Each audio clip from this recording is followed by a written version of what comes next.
শাওন কি ভিডিও করছিস? ও, আজকে আমরা তো আসলাম, এটা হচ্ছে বড় কয়েল, বড় কয়েলের বড় ব্রিজ।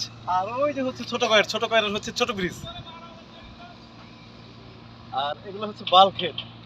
আর এই যে জলরাশি আমরা দেখতে পাচ্ছি, একটু কাকা ইসের দিকে ধরো, এটা হচ্ছে বেলাই বিলের পানি। হ্যাঁ, বেলাই বিলের পানি। এই যে বেলাই বিলের আরেক অংশ, ওইখানে হচ্ছে আমাদের করিম কাকা, করিম চাচা মাছ ধরছেন।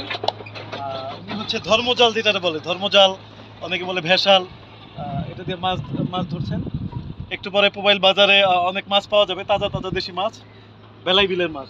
আর বেসিক্যালি মেন বিলটা হচ্ছে আরো পূর্ব দিকে, আরো পূর্ব দিকে মেন বিলটা হচ্ছে। তো এখানে আসলে মন ভালো হয়, কিন্তু সারা জীবন থাকার জন্য যথেষ্ট নয়। পল্লী বিদ্যুৎ, এই বিদ্যুৎ থাকে, এই বিদ্যুৎ থাকে না, গরমের মধ্যে অতিষ্ঠ অবস্থা। ঘোরার জন্য পরিবেশ সুন্দর, কিন্তু থাকার জন্য না। 7 দিন থাকার পরে ইচ্ছা উঠে যাবে, তাই না শাওন? ওকে, থ্যাংক ইউ।